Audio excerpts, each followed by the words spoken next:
Hi, everyone. Welcome to session 3 of 3 from a joint um, track led by the ESIP Marine Data Cluster, Semantic Harmonization Cluster, Semantic Technologies Committee, and Schema.org cluster. Again, this is the third session of 3, and our title for this session is a working session to further a trustworthy data network for marine data in the ocean decade. And so this will be our structure for the next hour and a half. I'll go over a quick review of what happened yesterday in the 2 sessions we had. We'll go through 3 presentations, starting with John Coons presenting on yams.net. Next will be Karen Stocks talking about decoder and dues and deep ocean data. And then finally, we'll go to Doug Fills with Otis. After that, we'll do a case study panel discussion about extending Otis with deep data. And then we'll have about 30 minutes at the end for an open floor brainstorming, open discussion of any of the topics that we've heard on today or yesterday. We have some of the talking points that we had from yesterday in the slides. So if there's nothing else, we can always jump back to that. And finally, we'll have a quick wrap up and close. Maybe we can figure out some way to continue this on after this ESIP meeting. And so yesterday, we had 2 sessions. Session 1 was primarily presentations on different efforts in marine data. We covered a variety of topics, Otis, dues, semantic technologies in general. And then session 2, right after session 1, we had presentations and a panel session on fair and trusted data networks, capacity building and care principles for open repositories. How can we continue to build federated and trusted data networks? How can trust be spread across these networks, especially when you have these entities that are harvesting data from other entities, may not be serving up data from their own databases. And so with that, I'm going to hand it directly over to John.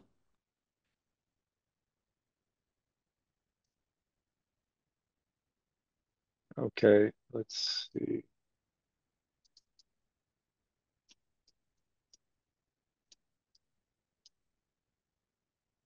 Great. Well, thank you.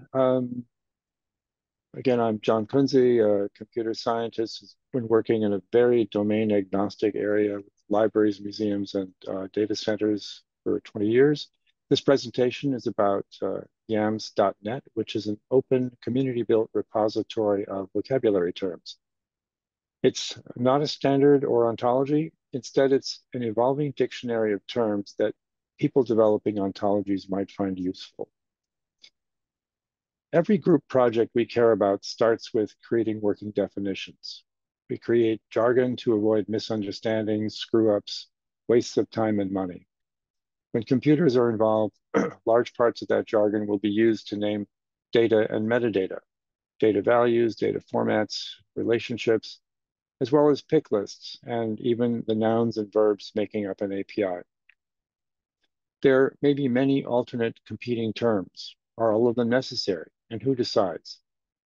Traditionally, busy experts in whatever your fast-moving field is, well, they sit on standards committees, which can take years to reach consensus, both for the initial draft and for revisions. For logistical reasons, field testing is often very limited before standards are voted on and published. We think we can do better, so we built yams.net. So YAMS is not a standard, again, not an ontology. Instead, it's a living dictionary of metadata terms and jargon, permitting all parts of metadata or machine interpretable speech, all domains. Unlike an ontology, a dictionary tolerates unrelated terms sitting right next to each other. Each term is like a proposed nanostandard. Some are upvoted, others not. It uses reputation-based voting like Stack Overflow. We do so to resist gaming and this helps standards committees choose among the best terms. The YAMS is a term repository that can be reliably used by ontologies and even software applications. Instead of hard coding terms, definitions, and examples, all bundled into redundantly maintained PDFs or even into software systems like pick lists, they can use ARC persistent identifiers that point into yams.net to reliably reference each cherry-picked granule of vocabulary. So reputation-based voting works in Stack Overflow to resist gaming. And again, it helps standards committees choose among the best terms. So we built this crowdsourced metadata dictionary called YAMS. It lets anyone look up terms to reference. You can log in to comment on others' terms. You can also upvote or downvote terms and watch them. That way you'll get notified if they change. This particular term is labeled vernacular class, which means it can be changed by the owner and only the owner. But terms labeled canonical class are done changing. There are also deprecated terms, but they too will always be available.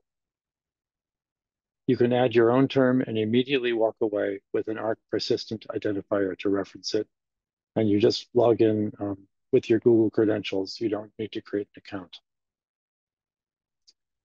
There's no problem creating multiple terms with the same name string. This one has 13 alternates, but each alternate will have a unique ARC concept identifier. You can also add tags to terms and import terms in bulk via a CSV file. So I'll make a slightly controversial claim that standard metadata doesn't exist. Metadata standards are only used as inspiration for the creation of local dialects, but those are hard to tell others about. The official story about standards is that one's institution adopts that you're supposed to be using often hides the unofficial story. When catalogers, scientists, and archivists really care about accurate description and they have internal workflows to support, what tends to happen is that existing standards are modified to suit local needs. So projects all over the world are giving rise to their own dialects standards, and interoperability suffers. This problem was described in 2004 with the first cross-domain metadata standard, which was known as Dublin Core.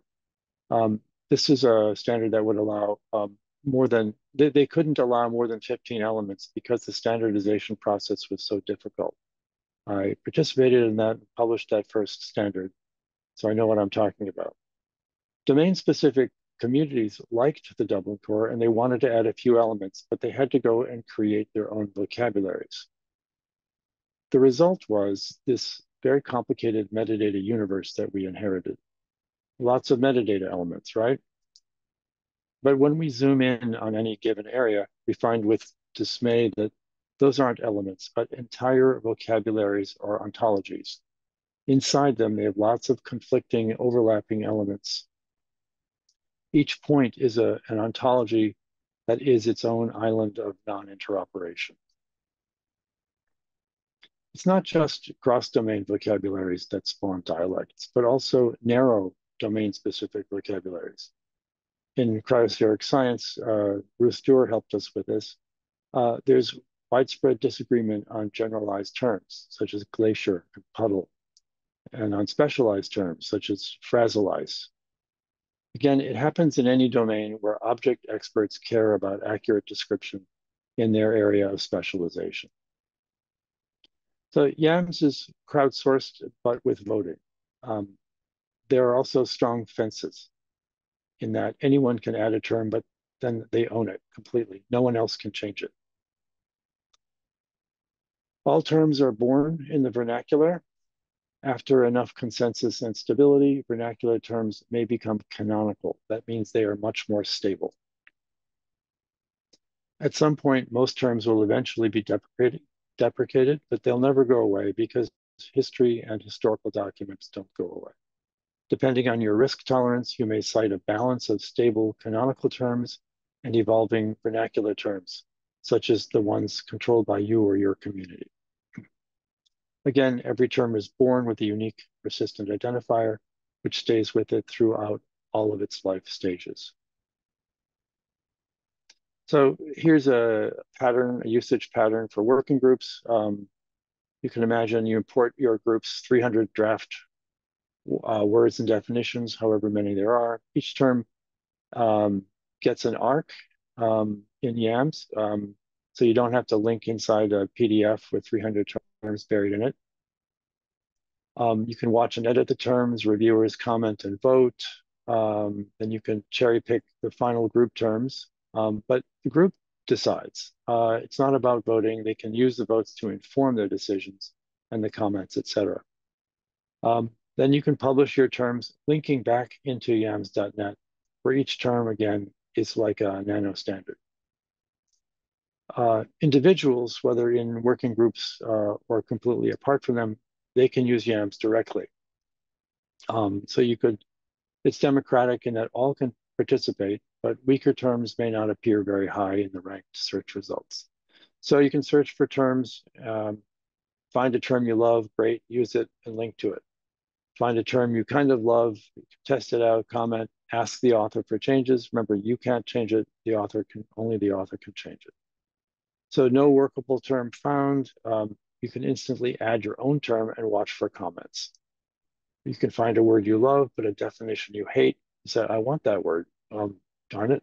But you can enter a competing term with the exact same natural language string and then go duke it out.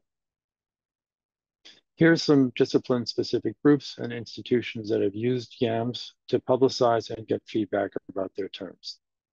Their terms all commingle in YAMS, but they can be viewed as separate subsets by clicking on a tag to just display terms from a given subset. So in summary, YAMS is an open, community-built repository of vocabulary terms. Anyone can add terms, which they can then own and edit in response to comments and voting.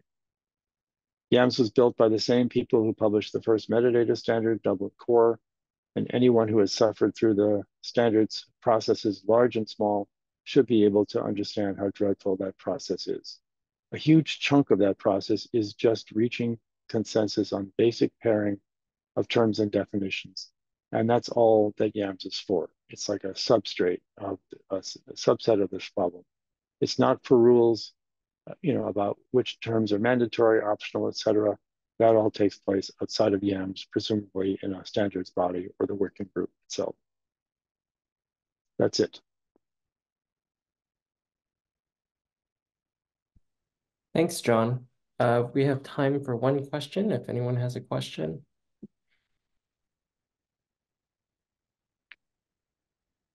Gary, do you want to speak up, or would you like me to read your question? Can speak up if you can hear me. Okay. I just was wondering if there's an ability to associate a term with a larger class or category concept so that can I ask YAMS, uh, show me all the terms you have that deal with or associated with ocean or say water? No, not yet. We have purposely built this very simply so as to not scare off the domain scientists. So we've left a lot of semantic stuff and knowledge graph stuff out of it. We know we have to build it in, but we want to be careful how we introduce it so we keep that information, hidden appropriately. You could probably give us some advice on that. I'd love to hear what this group might have to say. Thank you, John. Thank you, Gary. Now we'll move on to Karen. All right. Let me share screen.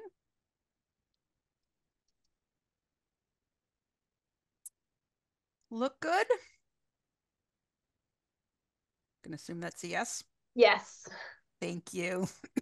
So this is going to be a tag team presentation with Doug, who's going to dive into some of the technical details of Decoder, as well as cover some other material.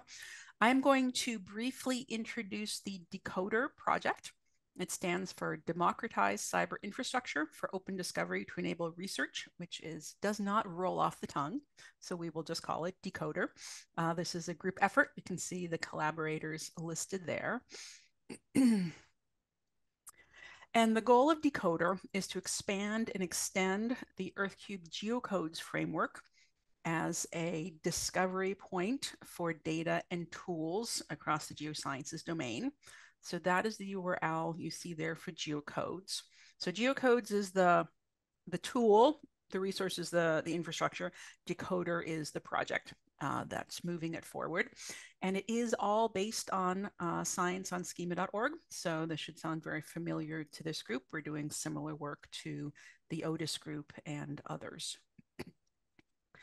Decoder is framed around, well, it's intended to be a generic and flexible framework that fits geosciences, as well as we've had conversations with non-geosciences communities, but to ensure that we're really meeting the needs of real communities and are tightly connected to actual scientists, we're working with 3 science applications. You can see them there. Each of those has a lead. Each of those has separate goals. I am involved in the deep ocean observing one, and that's the one we're going to talk about today. We are partnering in this work with the DOOS group, the Deep Ocean Observing Strategy. If you were in this session on Tuesday, I gave a little presentation about that. But that is basically a network of networks bringing together all the various groups involved in each deep ocean observing, using the data, modeling, moving it into policy and management, etc. So they are our connection to the deep ocean data providers and tool providers. The work that we're doing with those within that community is to support the uptake of scienceonschema.org by the repositories as well as the tool providers. And to do this, we need to make sure that geocodes works for this community, that they can discover data and tools in the way that they want to discover them. So that means that we'll be looking at controlled vocabularies, recommendations around things like habitat types, sampling platforms, devices, parameters. We're not inventing anything. We will be just making recommendations for the community to converge on consistent ways of representing these. And if there are gaps in the coverage for the deep ocean for any of these, we will work to address those. Our first priority, however, is to add the ability to represent depth as a searchable concept in schema.org, or scienceonschema.org, I should say. The graph on the left is how deep ocean scientists see the ocean. They don't just see it lat, long, and time. That depth component is absolutely critical. It's something they need to search on. So we are working, or have worked, in collaboration with the Otis group to develop a technical recommendation for how to express depth in the ocean, and we will be working to get that taken up in the deep ocean communities, get more of those repositories connected. But I would say that you don't have to be a deep ocean community if you have substantial ocean data in your repository. Consider whether this might be something that you could talk to us about adopting as well. And so with that, I will hand off to Doug to get more into the details. All right, I'm gonna get my screen going.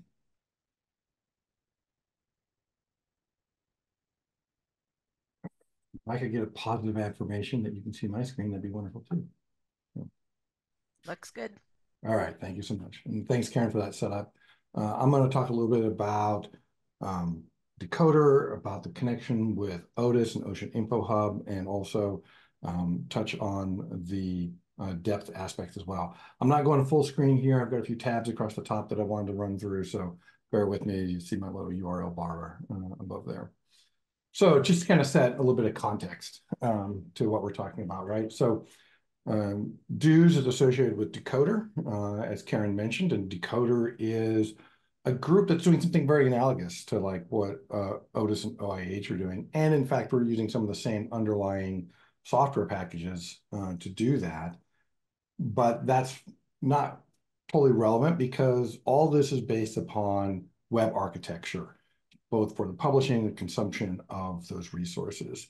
And so that's kind of key, right? The core elements are web architecture, semantics, and structured data. And from that, we can generate those knowledge graphs. So we're using some graphics from previous sessions here, just kind of giving a quick relationship between groups that are publishing, indexing, and using, and how that all kind of relates to that authoring and guidance that we've already discussed here with things like YAMS, and then also some of the comments that Karen made as well, that governance over these terms is important in that regard. Stealing a little content from what our organizers put together. What I want to do is try and set up a few comments and observations here in the next few slides that kind of address these points that have been put into our document. And so I kind of want to bring these up ahead of time for people to kind of think about it. But things like what is missing in terms of types and data and relationships, some of the things that Karen mentioned in terms of what a deep ocean community is looking for, depth, and then beyond some of these other elements as well. So really kind of knowing what those are allows us to contemplate how we can integrate those well into the Ocean Info Hub approach and structure that we're doing. So really kind of filling those gaps. To do that, I'm going to provide a little bit of background on what an onboarding process looks like within both Decoder and Ocean Info Hub. It'd be very analogous in both of these. And I do that so that the audience can begin to think about, from the context of that provider, what is it that I need to do in order to make my resources discoverable first, and then allow that integration to happen, right? So we need to be able to gain access to those resources, and then we need to be able to integrate those resources. And then, as an example of that integration, I'll talk a little bit about, as Karen mentioned, the concept of depth and some of the things that we're doing with depth in that regard. So the background, right? When we talk about how this information is integrated into both Decoder and Ocean Info Hub, what we're really talking about then, as I mentioned, was that web architecture. And so things like a robots.txt might be an optional element, but a sitemap for sure is necessary for us to utilize as a means to do that indexing of the resources that a community partner might have. Again, remember, these are community partners. We're not doing web crawls, right? So one of the key things is a governance structure to kind of provide an environment for that community, like DOOS, like Ocean Info Hub, like other groups have, right? Where organizations and groups and people who are working toward common or working inside a common environment are already kind of connected in that regard. Once we have a sitemap, then we can validate that sitemap and then process those resources initially in. And so I just wanted to kind of give an example, right, that we have example notebooks and things like that that allow people to put in their sitemap URLs. It will attempt to interrogate those URLs. It will look at some of the resources here. This is Edmo at CDataNet, and we're pulling out some of the JSON LD and things like that. And really, I just wanted to give that as a kind of a bit of context to the fact that we have some tooling to assist in these types of things. Another element of this, and it actually kind of speaks to the theme of trust, right, is the work that we're doing with shackle validation, right? And so this is an example of some tooling that we have, and we actually have some of this automated inside GitHub Actions as well, that allow us to look at those JSON LD documents that we just saw in that previous tab and validate them against what the expectations with an Ocean Info Hub are. And one of the things I'm intrigued about then is what we can do with SOSO in terms of shapes to share that alignment between those organizations as well. And then there's some other resources. We just do training, right? Ocean Info Hub has training. Decoder has materials put together. I have some materials I put together for the Marine Data Cluster that's linked in here. And also there's just some links out to both Decoder and Ocean Info Hub here as well if you find that interesting. I hope you do. An example then, as Karen mentioned, was depth, right? So I wanted to talk just a little bit about depth here. And we started then, so let me back up. Obviously, depth was important to the deep ocean community, right? That need was expressed to the decoder group that I also have the good fortune to be associated with. And it was obvious that there was a connection between the work that's going on in decoder with the deep ocean and Ocean Info Hub. And so much so then that we had a joint meeting to talk about the concept of depth.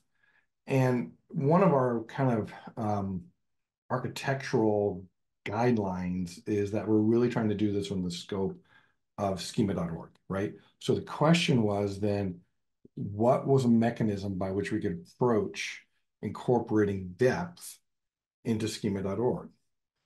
In the context of Ocean Info Hub, we use schema.org type data set for these, and we leverage the schema.org spatial elements.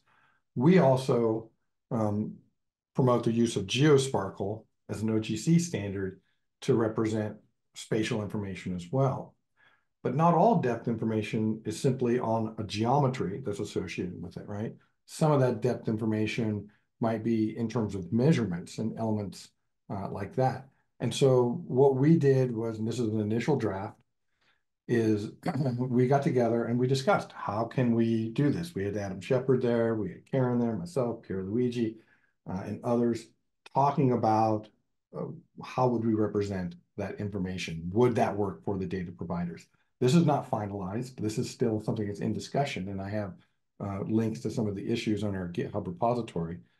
And again, kind of speaking to that trust element, this is an open process. And I think that in terms, when we get to the panel and we start talking about engagement, I hope that this is a mechanism to that engagement, right? Using these kinds of issue tracker type environments, getting people involved in there, getting domain scientists to start looking at some of the ways that we're going to do this and really dive into some of the details that's going on in there. And also just really kind of addressing some of the questions that come up in something like this, right? For example, schema.org views elevation as the value for the z-axis. Elevation goes negative as you go down. Negative depth is not typically something that's represented by the deep ocean community. It'd be a positive depth below sea surface or elements like that. And so now you start getting in not only to the definition of what depth is, but also the representation even of the values in it. And again, this kind of is this whole process. And this is just one concept here that we're dealing with. So links here to the work as it is and the discussions that are taking place inside depth there. Can't remember. My mind is, oh no, that one's at the tab. That one. We've only got a couple more slides to go, so we'll get to the discussions. But a key element then in this was actually looking at some of the examples that our providers have, right? So Karen gave me a link to this particular resource, which is the OBIS example for depth. And so I started looking at what this is. In fact, I have this up, and I know I'm probably in trouble now for showing actual JSON LD on the screen. But I wanted to really dive into this, right, and really talk about the fact that, you know, this is the metadata that's associated with this particular record. You'll notice that it has a spatial element with a polygon, but it does not have a variable measured. And yet what we can do then is actually look at saying, how do we represent depth as a variable measured? How do we attach it to things like the NERC vocabulary or other vocabularies, in this case, PEGWG, but also providing unit codes. Again, this gets into all the questions of, you know, what are those associations and how do we want to make those inside there? Okay, I'll get away from code. But there are other questions, right? So, you know, can we connect the variable measure to the actual columns that are in the data set? What would that do for interoperability? You know, many other questions in terms of how we represent this type of information. And so then And then this is just a little graphic, just kind of showing the visual representation of these two different JSON LD documents. And all I did was really go through an exercise of taking that particular OBIS record, taking the initial guidance document that Pierluigi, Adam, Karen, and others worked on, and saying, what does that look like, right? And this is actually something that I've discussed with Peter Provost, who's the point of contact for OBIS. He's agreed to experiment with that, put that in there, let us harvest it, let us experiment with it. And I think that's a really key thing, right? Is, being able to more than just talk about how we want to do this, but actually experiment with it and then begin to explore how that looks in an interface. And so both Ocean Info Hub and Decoder are discussing, what then does a search interface look like that addresses depth for the deep ocean community. And at that point, then we want to go back to Karen and her community and say, is that how you want to do this, right? It's this continuous kind of semantic workflow process that's involved in something like this. And I think it's something that ESIP can facilitate quite well. And so just as a closing thought, then, I think one of the things that's really interesting about this is that you have DOOS partners who we will index to within the Decoder environment. We have several partners already of interest to the DOOS community that are in the Otis OIH environment. And these are forming knowledge graphs. So then the question is, how can we interface these graphs together, right? And we've had some discussions and some thoughts about how to do that. But I think the powerful thing is that we have an environment in which we can actually experiment with that as well. And so that is a whirlwind. I appreciate it through depth and through kind of the architecture of both Decoder and Ocean Info Hub that supports that. And I've probably gone a little bit over time, so I'll stop and we can get to the more interesting and fun part. Thank you so much.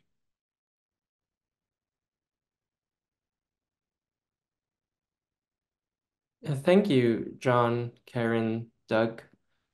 Now we will transition to the panel discussion case study. So I'm going to invite Karen and Doug to stay on alongside Pierre and Adam, where they can start maybe asking questions to each other or pointing out things that happened, or maybe a good place to start, Doug, might be with your Jupyter notebooks that I think you wanted to show, but didn't necessarily have time to. I If don't you know. want to. Yeah, I mean, I don't know how much trouble I get into showing these types of things, but I think the key thing is just to say that you can create tooling like this. In this case, it's in Google Colab, right? These are stored in GitHub, but you can open them directly in Google Colab. And I think what it allows then, and what we want to see, is that communities can be kind of self-responsible, right, for assessing, and I suspect want to be, right, because the iteration can be long, especially Ocean Info Hub, where we have people all around the planet, and so you get that kind of time zone issue going on. But when you have tooling like this that people can look at and say, is my sitemap valid? Are my JSON documents valid against things like that? We have additional guidance both in Decoder and Ocean Info Hub in terms of using things like validator.schema.org and playground.jsonld and things like that. So really, I think with both these systems, it's really just a aspect of there are some easy tooling approaches that we can use to let people begin to do that assessment initially. And then that way we can get quicker to the things that are more complex, right? Which is dealing with things like terms and concepts and things like that that we want to represent in that environment. More code.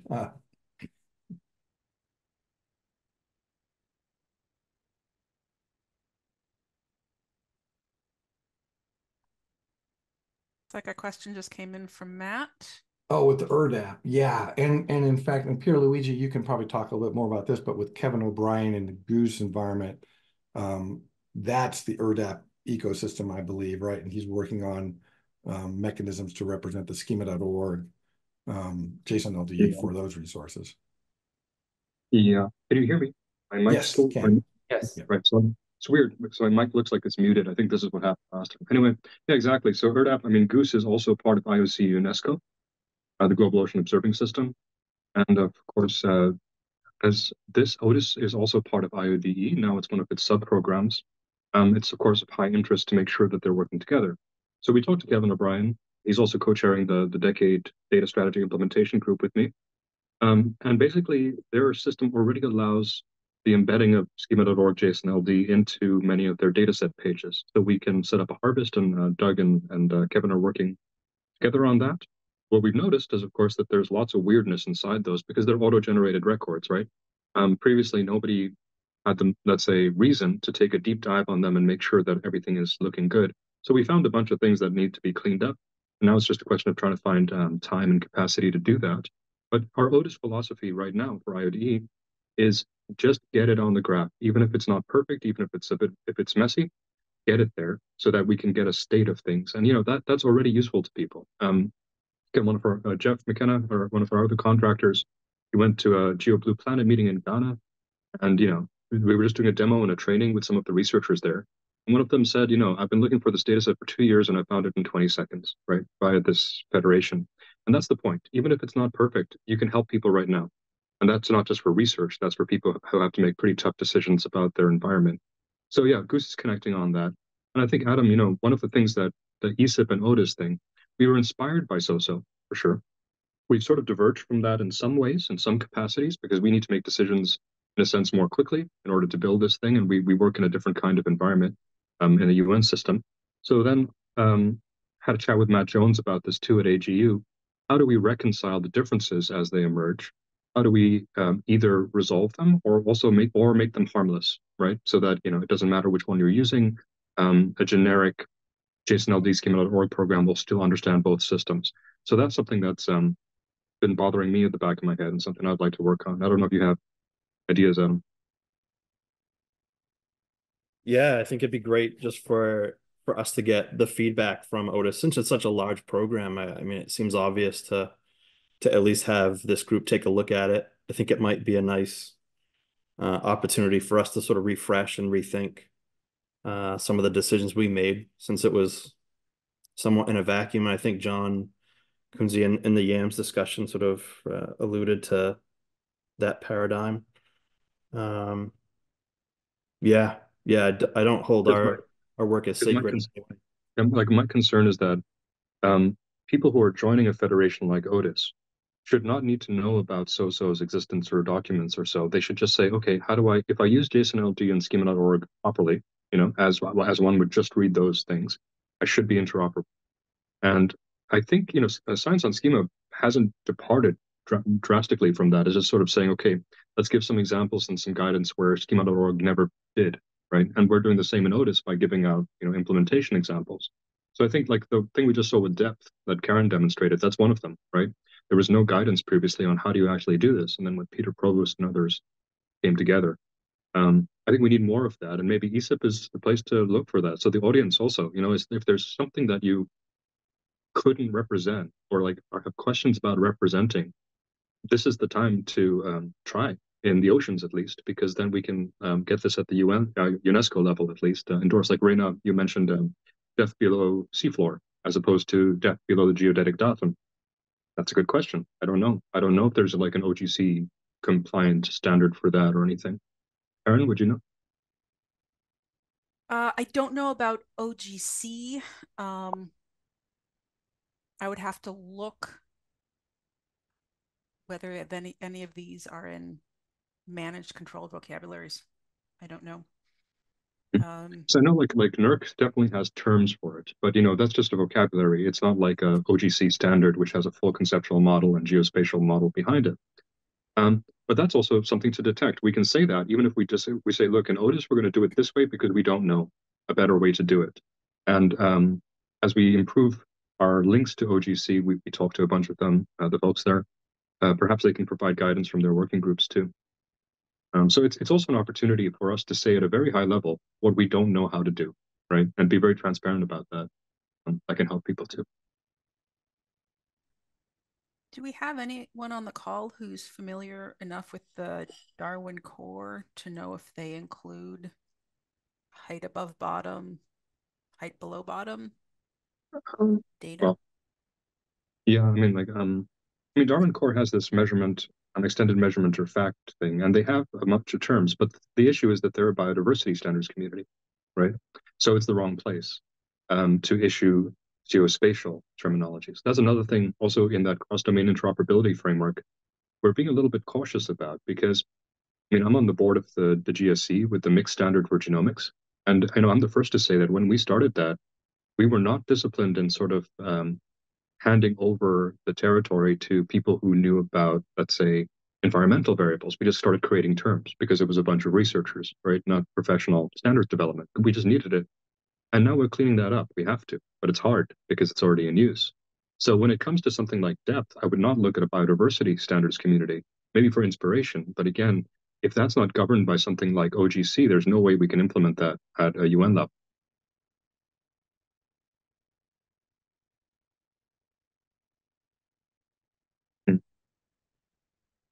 I don't know, Reina, you've had like a bunch of experience with the Ocean Networks Canada when you were there. What kind of data Yeah, never made it? What kind of data never made it in? like that is one of them is this idea about the height above or below. Like we also had at Ocean Networks Canada a number of sub-sea floor instrumentation, like in former IODP, the International Drilling Program boreholes, or just as Karen was mentioning in the chat, like just push cores and things like that. Just things are barely below the seafloor. But some things extending quite deep. Um, and so there was, yeah, never any way to capture that in any kind of metadata schema that I've used. And even Darwin Core, when because we did have biological specimen information that they were working towards getting into OBIS, and I never saw anything specifically there around height above seafloor. But yeah, it's a really important field for a lot of, oceanography, like when you're thinking about boundary layer dynamics or whatever, like sometimes that you're more interested in how far something is away from the seafloor rather than how deep is it. um, so you might actually want to filter based on that, but um, or if you're comparing data at the same depth, well, it depends on its relationship to the seafloor as well. So yeah, no, I never found a way to adequately have that. Like we just did it kind of, we're working on having that kind of crudely in our own metadata records at Ocean Networks Canada, but not like having it available in any of the metadata records that we would, provide in these standardized formats. So I never saw anything that allows us to do that. Yeah. But I mean, that's already an important step. The fact that you have it staged and prepped and ready inside your own local system. I mean, as John was saying, most people have their own local implementations and semantics. That's actually what we're recommending on the implementation guide for the decade. And this came up from an intersectional working group some years ago, even. You never know what the prevailing standard is going to be now, in 5 years, and 10 years. So locally, you have to keep your system very fluid and flexible so that you can project your data into whatever the lingua franca is at the time. And that just, it's like the ACID principles, for database engineering, atomicity, etc. Keeping things really granular so that you can shape them into whatever syntactic or semantic convention dominates at the time. Again, schema.org came about because Google said so, basically, right? That's the reality of it. So we can't sort of rest on our laurels at any given point. Is that something discussed in the SOSO group, Adam? Like, basically, like after schema, whatever comes next. Does the work that we're doing in SOSO, does that translate? Can we carry it over? Yeah, that's a great question. I don't think we've addressed that, to be honest with you. But it probably should. I mean, this seems like a cyclical process of, a standard coming and people adopt and, you identify the issues and it fades away and the next thing comes. So how do you propagate and jump to the next thing? Certainly a good question. Like McLuhan's laws of media, I guess. Yeah. Kate, you have your hand up? Oh, I did, but I think that you guys have sort of moved on a little bit. But yeah, but I mean, the difference between like whether you're there are two different things that you can measure, and bathymetry is like the depth below the surface, right? When you were talking about like relating these to like OGC standards or something, but it depends on what you're measuring or what you're trying to express. So bathymetry is the depth below the surface, but then people also measure seafloor topology, and that is often derived from bathymetry. But then you're looking for a positive value, so that is the height above the seafloor surface. So there are kind of two different things that may need to be described there, depending on what you're working with. So I think in the current model and the current guidance that we're drafting after working with Karen and Peter Provost for a while, a lot of that can go, if it's like bathymetric measurements, that can go into a variable measured chunk, right? To say that this is a bathymetric value, right? And then you can create an array or whatever you need to do. The high level descriptors of depth, like when you're just trying to add for the discovery function of schema.org, that's just basically a rough geospatial pocket to say this data set is roughly about this geospatial pocket, right? And that's sufficient. We don't need to go overkill and precision. And then we have that variable measured block if it's a bathymetric data set or a bathymetric data set is part of it, where you can get into more precision with more, let's say, I don't know, idiosyncratic types, I guess. I don't know. I think that's where we got to, right, Aaron and Doug? Something like that. Do we have a draft? We have the draft on GitHub, right? Or something of that guidance, Doug? Maybe we can share that. Yeah. Yeah, it was I linked it and I can put it in the chat here as well for people to look at. Very much a draft. And exactly right. I think we had essentially, there's elevation on geometry, right, which had the feature of being negative going down for water depth, and then we had the variable measured, right, where you could actually put in some concept and have a depth that would then be positive, essentially going down in that regards. Yeah, exactly. And but a lot of it is actually getting the scientific community to get a bit more mature when it comes to data sharing, right? Because if you're using some sort of idiosyncratic or local standard, no one else is going to understand what you're doing. No one's going to read your paper. No one's going to, I mean, this is not how data systems work, right? When you have millions and millions of records, you can't read someone's paper. So that's where like those OGC standards using a polyhedral surface, many scientists don't know how to do this, or scientific institutes, their data folks don't know how to do this yet. And I think that's a training we have to sort of highlight to say, look, if you know how to do this, you're ready for modern data systems. If you don't, then your data could be lost or not discovered. Let's put it that way.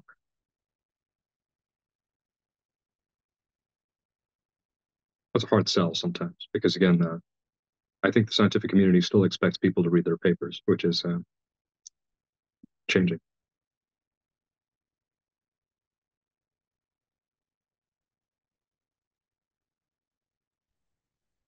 Go I ahead, had a Karen. question on a somewhat different topic if we're ready to shift a little bit.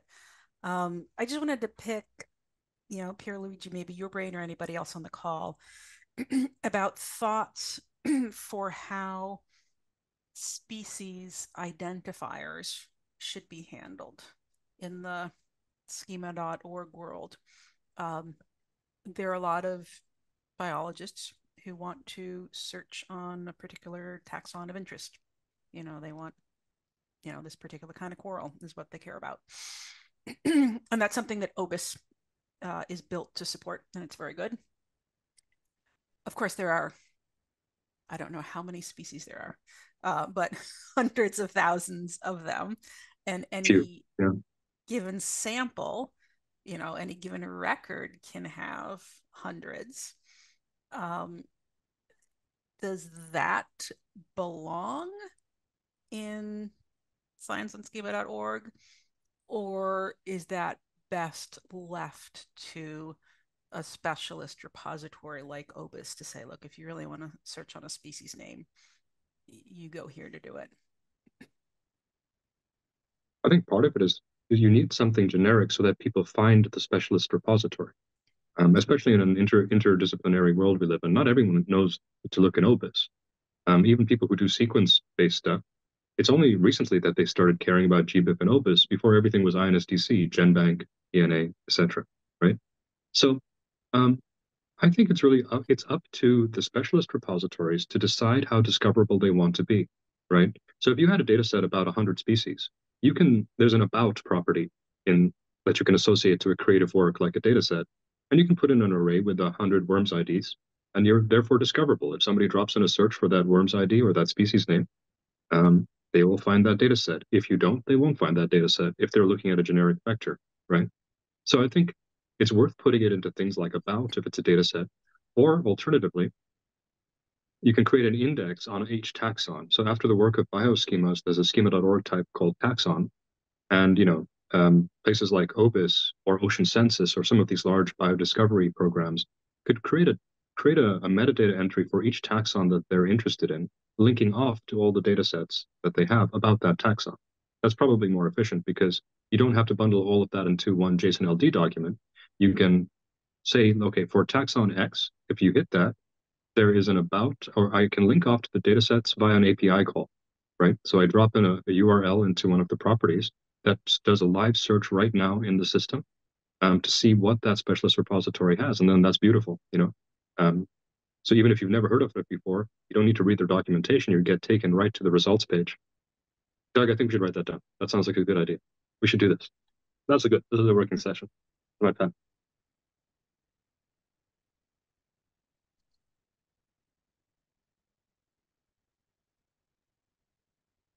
Hey, you had your hand up. Did you want to chime in with anything?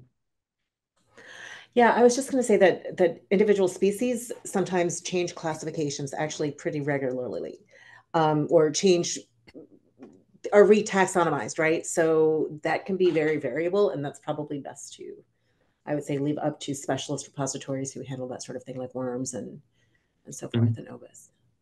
Yeah, absolutely. I mean, that's now that Worms, their data system has matured so that if you're searching for an ID or a name, it's not the JSON LD and schema.org that handles the renaming obsolescence. They have their own structure, right, where you can trace the renaming, and that's exactly how it should be, right? The generic layer hands off in a relay race to the trace history, and I think they've implemented that in RDF or something like that. So it's web standard and all of this.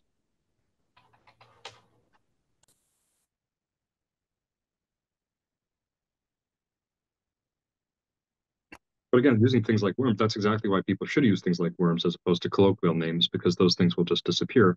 For bacteria, like I come from marine microbiology, in that world, I mean, we don't use worms because they don't have that, but other servers also have unique identifiers or something of that kind, and it's on us to sort of nudge them to the whole linked open data world so that it works somewhat seamlessly, as seamlessly as possible.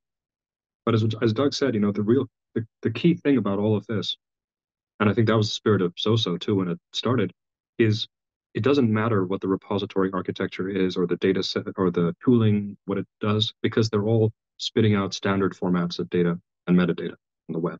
So the tools can change, the repositories can change, but the data, it has been abstracted out of that, therefore is more sustainable and has its own longevity and can be moved between systems. If one goes down, if funding runs out, or if policy changes in a certain country, you can ship your data off and it doesn't disrupt everyone's system. Their code still works and people can still do their discovery or their applications.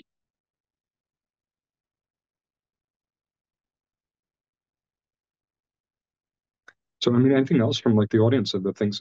Hey, your hand is still up. I don't know if that's a relic. But from the audience, I know, Matt, that you open an issue on Otis to sort of link up to iUse or others, but I mean, this is the time to talk to us right now. Steve, I know you've had a lot of thoughts too about like the direction of or not just the direction of Otis, but also how Otis can also help the broader community by demonstrating how all of these things come together. Again, it's like a very rare opportunity that a project can get this kind of configuration of stakeholders. We're also working with some indigenous. We're working with local contexts for the implementation of the care principles too. Figuring out how to do that in a sensible way in a metadata graph. So if anyone has thoughts or concerns about that, that's also something to discuss. I thought I'd loop back to Steve Diggs had a question about handling pressure, which is, I think, good for the ocean community to develop some consensus over how to handle. Pressure is, of course, what's usually actually measured. So do we want to focus on doing depth as meters below surface as what is represented and encourage groups to do their own pressure conversions, assuming that they know how to do that? Do we want to also have pressure as a search parameter? Steve, I don't know if you want to jump in and refine my restating of your question at all. No, Ed, I was just thinking of the problems we're actually trying to solve in a larger context. And this gets to my larger point about speculation of what's going to work and what's not going to work and how big of a difference it's going to make. So it's, if we take the extreme case where we solve all the problems and get it all right, and these things are federalized and searchable and instant answers, how much of a difference does that make? How many ocean data users will actually use the data? And then I went to a specific case, of course, with, Karen and I have, a retired colleague, Jim, and he always harps on pressure. It should be searchable by pressure. And so he would go into a system looking for pressure, whereas a marine biologist may come in looking for depth. And if it's the same data set, we've had this experience of matching these data up. It's a simple linear conversion, and yet it can confound search algorithms just because you're searching for one is Z and one is a measured pressure. And so not addressing that early on may be a stumbling block for some people, but I'm actually not sure how many people would be tripped up by that. You could brute force it and just say depth is pressure for most applications, and it may, while that's scientifically wildly inaccurate and unwise, it may work. But have we studied that to know if the users would be fine with that? If that would increase data utility and trust? I don't know. So I guess the energy put into solving the problem should be grounded in, does it make a difference? Steve, I would just say, oh, go ahead, Pierluigi. No, go ahead, Doug. I was going to say, in the current draft guidance right now, when you're using something like a variable measure, you could easily put in, a pressure value and a unit and put that in there. There's nothing that prevents that, right? I think the impedance comes when you're trying to build search interfaces for it and things like that, right? Because then if someone's searching by depth, the system may not, and likely would not, right, be able to crosswalk into pressure and make an association for depth, something like that, and vice versa in that regard. So the representation of the information is arguably there, right, to a first order, but the action on the information is more complex in that regard. And I think, Pierluigi, the difference here is, if I understand the search example that you showed, that finds data sets that have pressure. Exactly. This isn't a case of somebody looking for pressure measurements. It's somebody looking for whatever it is. Exactly. So like right now, that's how most of our users are going to use the front end. They're going to drop in a natural language term and see what happens. We do have an advanced query interface with a Sparkle endpoint, and we're going to re-release the front end soon. It's going to be upgraded, where you can have a more advanced query, so search for pressure in a certain kind of way, right?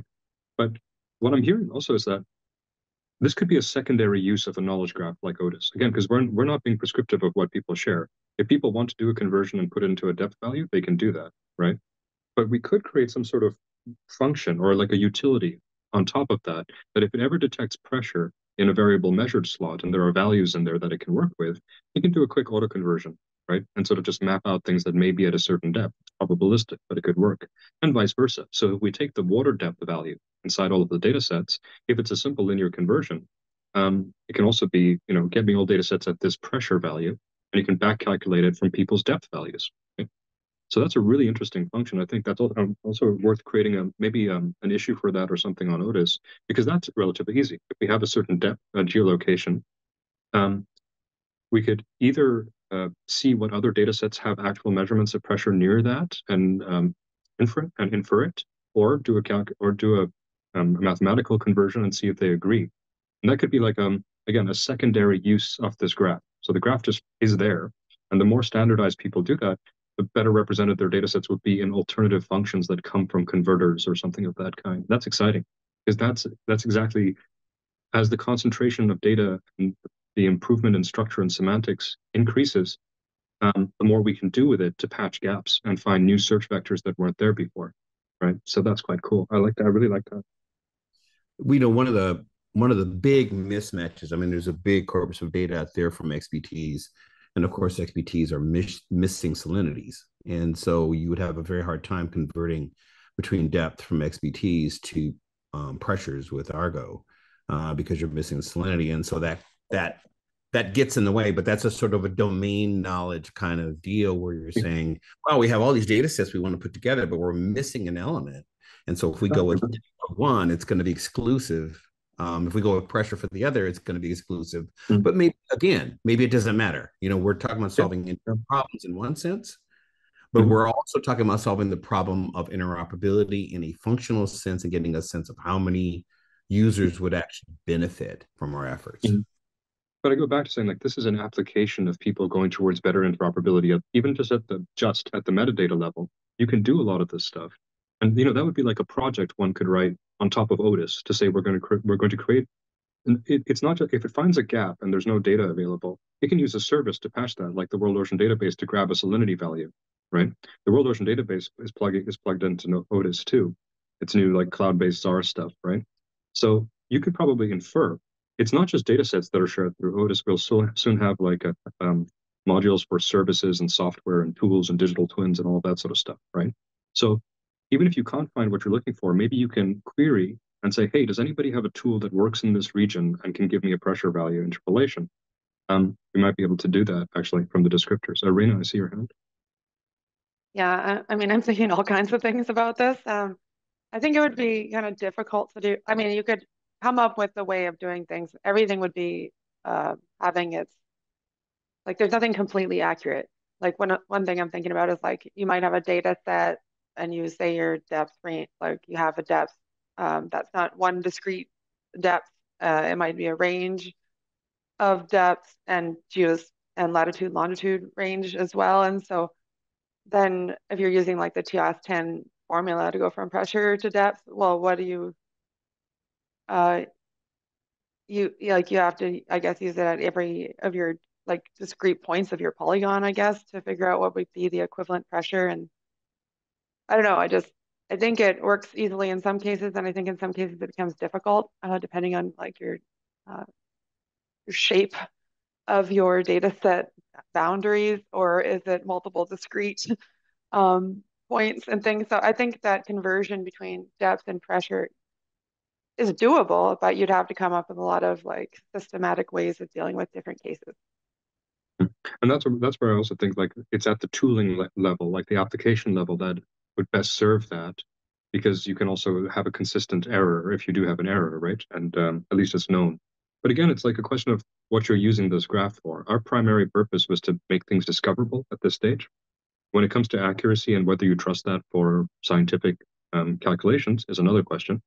And again, that could be, we need some sort of vetting function to say, again, some indication of trust, scientific level of trust, that the data sets being shared are beyond discovery. So we did have a request for like user feedback on individual data sets and individual records inside Otis. That could be one way to capture this idea of trust, and who trusts it and for what purpose, right? If we log that, it could have another filtering vector to help people select what they can use for these sort of more advanced calculations. Let's think about that.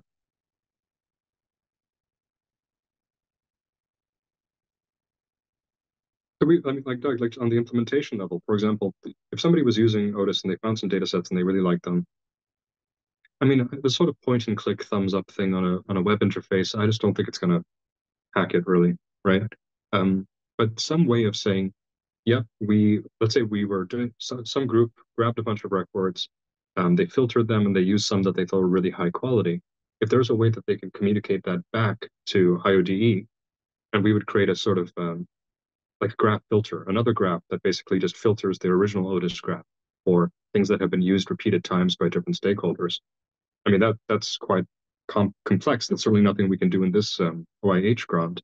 But I think that's a way to, again, digitize trust in that sense. Have you Yeah, ever I come mean, across actually, I think that's exactly what the solid foundation is Exactly. addressing with things like linked data notifications, right? And I think that would be the way to do it because, yeah, we're not scalable. We're not Reddit or something like that where, we can scale these kind of thumbs ups.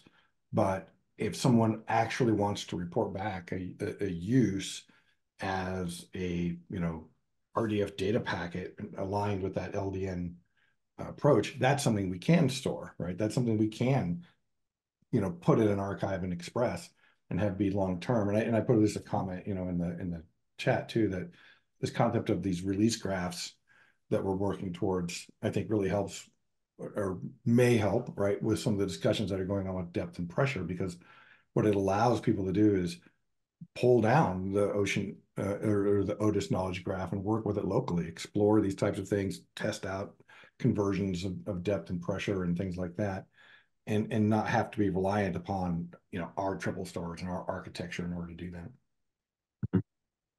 And in a sense, that's also fulfilling one of other Otis's other aims. It's to make really transparent the state of our federation's data, right? Again, we know ERDAP and Goose have great data, but the way that it's shared through the automatic functions is not great, right? They're aware of this, and we're trying to fix it.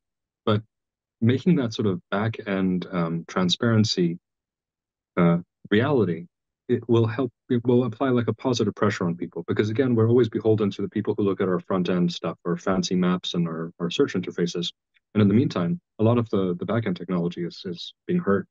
But I mean, I think that's because we didn't have stuff like SOSO, and now what Otis is expanding, like to say, look, here's what we think is the right way to do it. Yeah.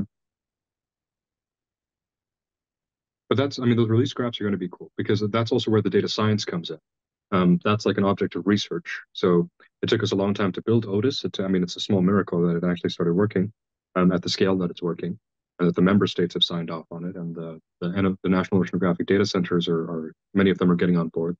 But the Chinese got on board too with Australia and others. So that's something, and I think it's opening up a new research domain too, to actually just start looking at the shape of ocean data graphs. And the better we get things like depth and the geospatial and temporal stuff, the better it's going to be, right? Well, I'd love to see this stuff also get into things like data hackathons and used by the educational environments and things like that, so that we're just pulling these things down and let the students explore depth pressure conversions, things like that. I mean, just yeah. Yeah, exactly. And there's nothing preventing high schools or whatever joining the Otis Federation, right? Anyone who wants to can after just a brief vetting to see that they're not a malicious actor. It's an open network, right? We're working with what was that group? Peace Boat. I think is that, yeah. Yeah, Peace Boat. So they converted this cruise ship into an ocean training ship for students and stuff. It's pretty cool. I think it's Peace Boat US, but it's funded by the Japanese or something. I don't know. It's really Something weird. like that. But yeah, it's quite cool though. But that's something, if anyone's working with citizen science projects or so, getting sort of that visibility at the UN level, that's also what UNESCO wants to see. More activity with the youth, more activity with education, with universities. There's nothing that prevents anyone with even a basic WordPress site to become an Otis node, right? Some of our nodes are just WordPress sites. Yeah, so we can talk about semantics a little bit. Ruth has a question, I think. Sorry. Yeah, I want to go back to the statement about working with the local context folks. I presume that's on their labeling. So how would Otis implement that to ensure that those labels are, properly used? Because yes, a lot of those are more relevant to non-ocean data, but many indigenous groups do, care about ocean-related data and want to have, sovereignty over how that is used, etc. And just for everybody here on the call's note, there is a session tomorrow on the subject of indigenous data and where that's headed in metadata, because there's a lot of work happening in that area. So right. So yeah, it is a lot about the implementation of things like the TK labels, the traditional knowledge labels, and other sort of biocultural labels, the labels that allow people to declare that they have either gotten the permission or that they have understood the basically usage conditions associated with their records. So part of the work that we're doing is trying to figure out where that should fit inside a JSON-LD schema.org compliant record, so that it is picked up by the right people when they're searching for licensing or usage conditions, and linking back to the certificates, because many of these indigenous groups do issue a certificate through local context. So their digitization is actually quite good. We just need to map it back. What I'm particularly interested in is a lot of people are working in areas that they don't know are, let's say, under an indigenous sovereignty claim, according to the UNDRIP, the Declaration of Rights of Indigenous People, in which the care principles draw a lot of their momentum. And what I think we can do, because there are geospatial areas, and now including depth, if we then have a standing function that just maps out the claims, the indigenous claims. I know like Peter Pulsifer and some of the Canadian folks, they have this like maps of indigenous territories. We have that as a sort of function to say, if a data set pops up and overlaps there, does it have a TK label associated with, or a biocultural label, or some sort of indication that they have acquired the right permissions, or talked to the right people, or so. And if not, that's like a flag that something like local context can pick up and maybe give them a polite nudge to say, hey, be a little bit careful there.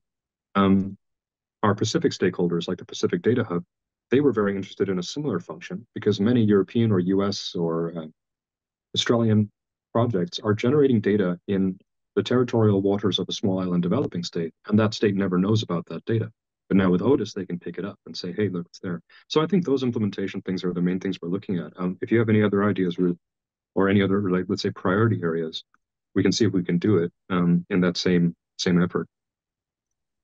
I think a lot of the work in this area is ongoing. For example, there's an indigenous metadata communique that was just published, and there is the IEEE standard on provenance for indigenous data that's currently in a draft status. And it is also true that the ESIP Sustainable Data Management Cluster has been working with the GITA group, et cetera, on basically what repositories need to do if they wish to become CARE compliant. So that's basically, those are all sort of topics for tomorrow's session. Yeah, it's interesting because like that, there's something we have to balance there, because with the TK labels, for example, we're getting excited because we can put them into the schema.org shell. Of course, schema.org doesn't understand this world, but it's in that general shell of usage conditions and licenses. If you put it there and then deepen it to the specific requirements that they have, it will be discovered by the appropriate search vectors. If, for example, a provenance metadata block is not associated with a, let's say, conventional provenance field according to schema.org, it won't be discovered in any due course, So we also have to balance that. It has to work at the end of the day while allowing those groups to articulate what they need to articulate. So again, we're happy to work with folks like Jane or Maui or others who are guiding us into where such things have to happen. But if it's a completely different thing, it's not going to work in the short term. And when I say short term, I mean the next decade, right? And that would be a shame, because some of these efforts some of these concerns are very real now. And it's not something where you have to sell a new metadata model. It's a bit tricky to have this conversation, but again, if we want to implement something that actually works, we need to find some sort of compromise. That's the nature of our discussion. Well, right. And so that's an issue of trying to make sure the various communities are hooked up together and having those conversations, which is something that I'm glad ESIP is starting. And I wasn't aware of what you guys were doing, so I would like to make sure that the Otis work gets hooked up with this as well, because I do think that's the only way to get all the cats going in the same direction. Yeah, because again, if it works out and we figure out how to do this, then we can push that right back to SOSO, Adam, Right, exactly. Agreed. That's great. One thing I'm like hearing is, one of the first, I'm sorry, go ahead. sorry, one of the things I'm hearing is it seems like there's lots of discussion about the detailed issues, changes, and wishes that we might have for existing bundles or ontologies, and that are largely satisfactory. But it also feels like there's maybe not as much as empowerment as people want to feel for direct action. Like it's as if the bundles are managed by external bodies where we might send our thoughts and prayers in the hopes of influencing them. But I think there's an easy way to import entire bundles and try fixing the details, test and get feedback, and re-export them.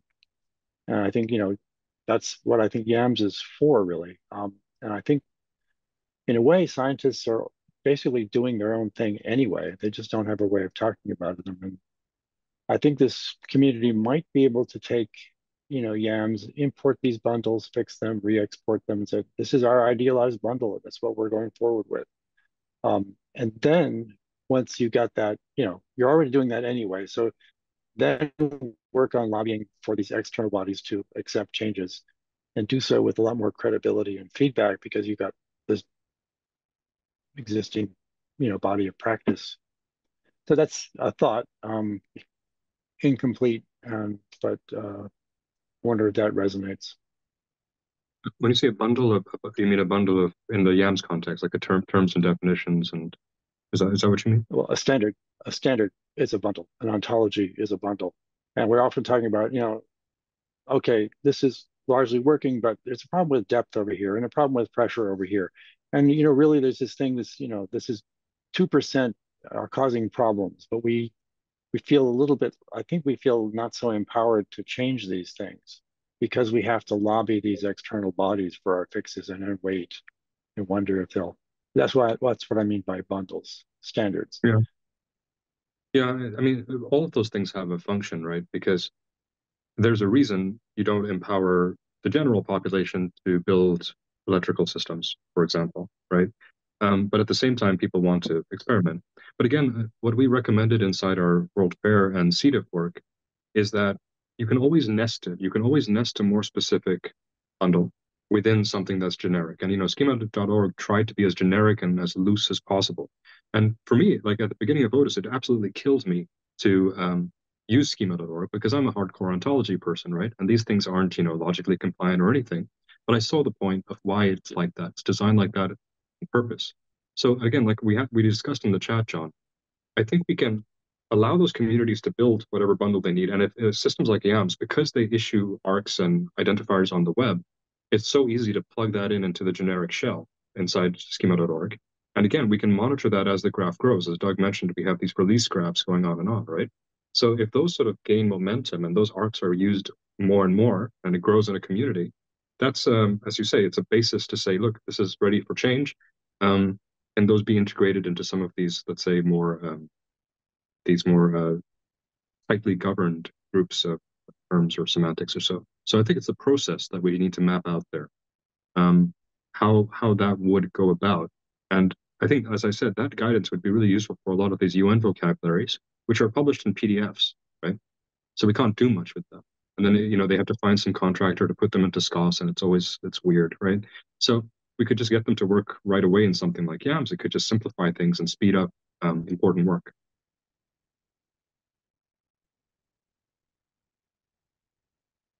We did this with the microplastics folks, like the GPML, the Global Platform for Marine Litter. We released a bunch of their consensus definitions and terms that they're using for the SDG on marine pollution, microplastics, etc. We went through one of their own UN Environment Communities of Practice, which is a very painful process, but it's, it gets you there. But I was just thinking, yeah, it could be accelerated quite a lot when we're building terminologies if we just had something like a YAML server for that.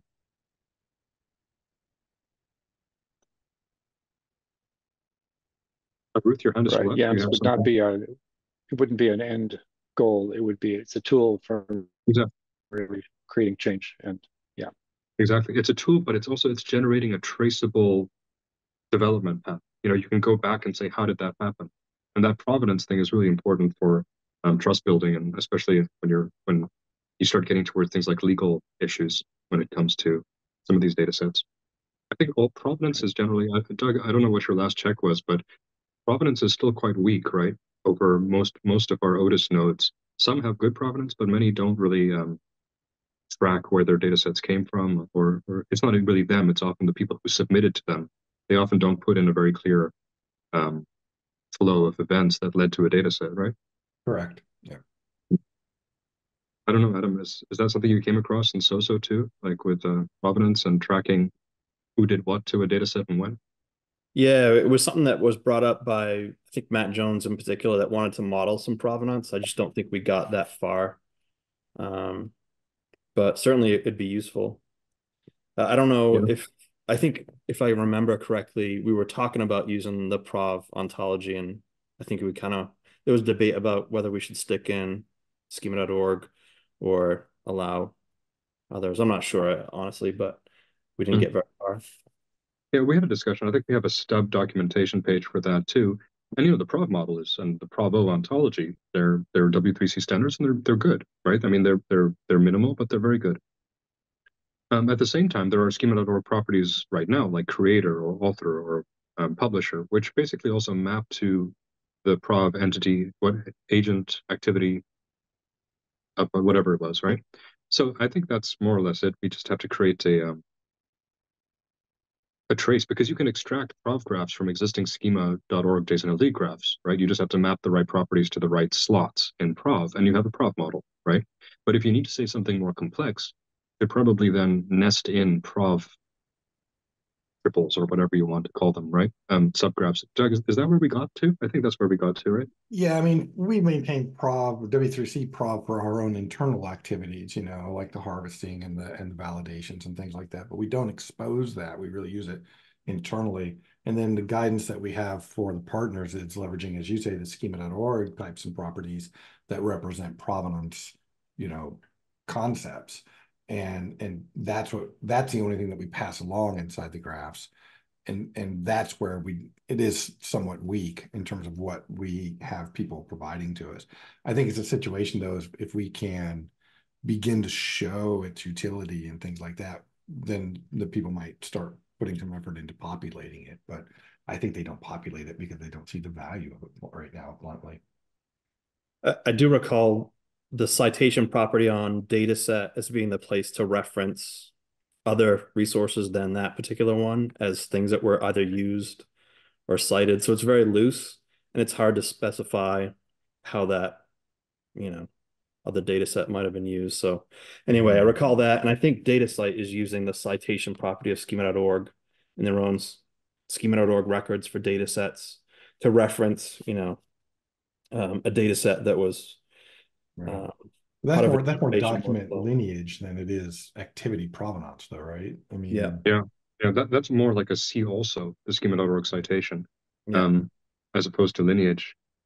So Ruth, your comment is very interesting there. So you're saying certain indigenous groups, and again, when we say that, we must remember that there are hundreds of indigenous groups and First Nations and other entities, but some of them don't accept things like author or creator. What would they accept?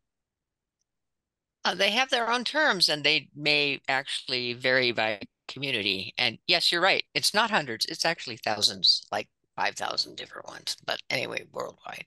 And yes, all of that is something that we've been trying to address in that other group. Yeah. But I do think it's all a work in progress and has a lot of work that it's a will work in be progress, going and on. It's also a sensitive thing because, at the end of the day, sometimes you look at some of these terms and de facto, it is a creator, right? It is somebody who created something. However, there's a sensitivity to using that term because often their own culture and language has been effaced for so long that there's a concern. So the question then becomes, how do you preserve the distinction while also integrating with the data flows that, again, accomplish the larger aim of getting their data or their statements or their claims registered in global systems, right? Because if the conversation stops there and we say, oh, it's not the right term, you can't say that term for our thing, then okay, great, but nobody's ever going to see your data set. So it's a tough thing to do. right? Oh, But I totally again, agree.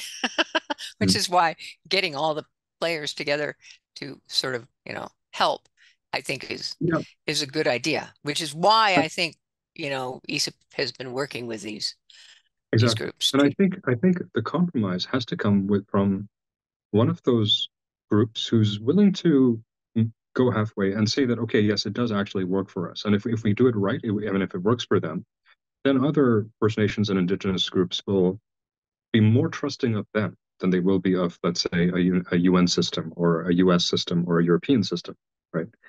So I think it's, again, how and who implements that and who says, yeah, that's fine, right? That's going to be quite important. Carolina, you have your hand up. Yes, I hate to do this, but this is just such a rich and wonderful discussion, and I definitely um uh sorry, that's I need to lower my hand. Before we do wrap, I did want to make sure that we identified a platform or some mechanism to keep this going and to capture this momentum and see what's next and how to implement these ideas. So I did just want to make sure that maybe hand it over to Joseph and see if he can collect some ideas in that regard. I'm so sorry to have to be I'm sorry to have to be the person to jump in, and but we are at the top of the hour, so I wanted to make sure to get that. I know they're not going to kick us out of the room, so we can keep the discussion going. But before people hop off, I wanted to get that in. Sorry, Joseph, if you want to. Yeah, I mean, if anyone has plans or has a vision or idea of how future collaboration might continue, uh, certainly you can speak up now, or you can drop by one of our sessions. There are 3 clusters and a committee that all meet in ESIP. Feel free to reach out to one of us. All of us, we can try to figure out how we might go about either continuing this, say, at the next summer ESIP meeting, or maybe we can do a workshop or conference or unconference outside of ESIP, or maybe something else.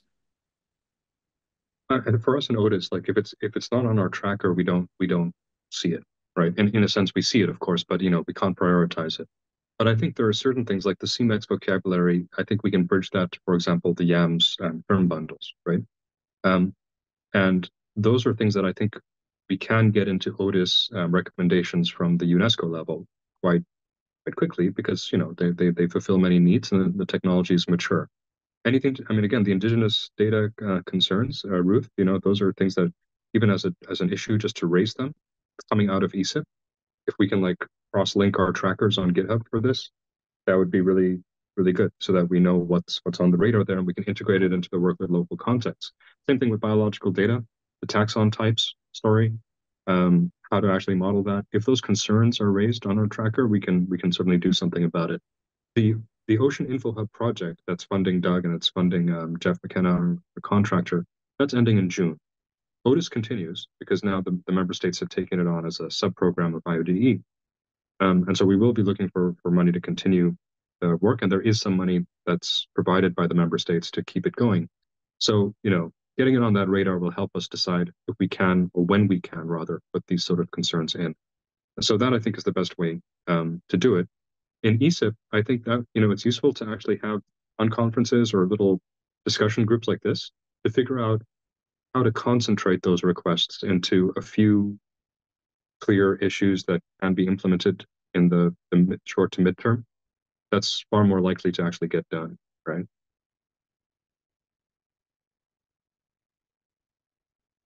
So like Adam, I know like some things like discrepancies between SOSO's recommendations and what we're doing in Otis. I know Steve Richard has raised a few, right? We have to talk about it at some stage. So even if we agree to disagree, at least the logic of why has been recorded somewhere, right? And as Matt Jones and I discussed at AGU, there are ways that you can kind of do your own thing, but in such a way that when you do a query, it doesn't matter at the end of the day. Like the user will never feel it. And I think if we can do that, we have to identify those spots though, right? And I'll just explain why we do it one way or another. Yeah, our project uses this style of recording decisions called architectural decision records. So it'd at least be great just to file one on the differences between OIH and so-so. But yeah, I think this is a great topic for our next chat, which I think is February 22nd. It's a Thursday at 2:30 Eastern time. Or a future one too. Doesn't have to be this February, but I can throw that tentatively on the docket. That'd be cool. That'd be great. Yeah. Doug, we tried to use these ADRs too, right? Never really took off, but we tried. Yeah, we haven't been as disciplined.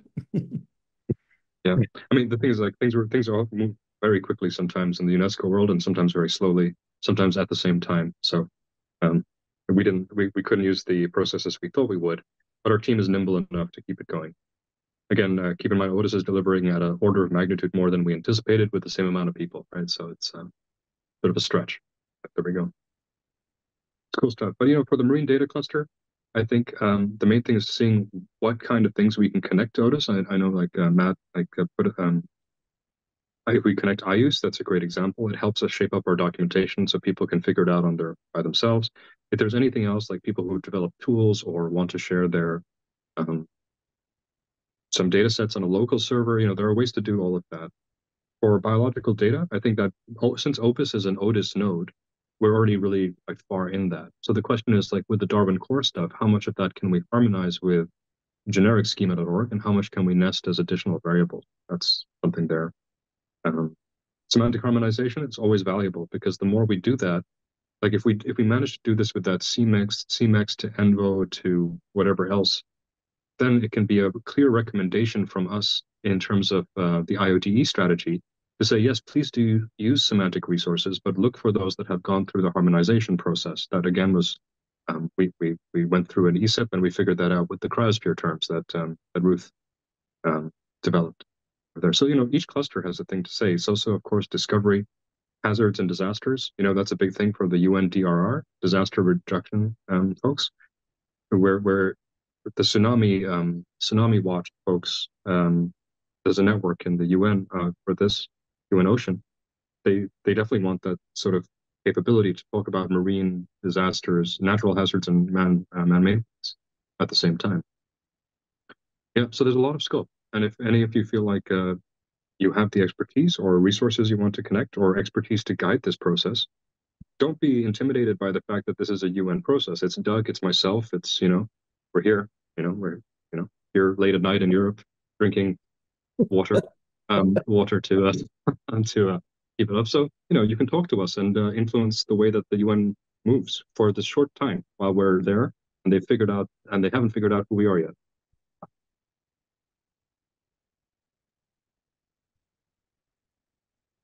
That's great. Thank you so much, everybody. I think we'll go ahead and we'll close the meeting. Thank you so much to all everyone who came, and all maybe Joseph, if you want to wrap up, or I'll just okay, I'll wrap up. Thank you everyone for coming. Thank you all the presenters for all 3 sessions. Thanks everyone.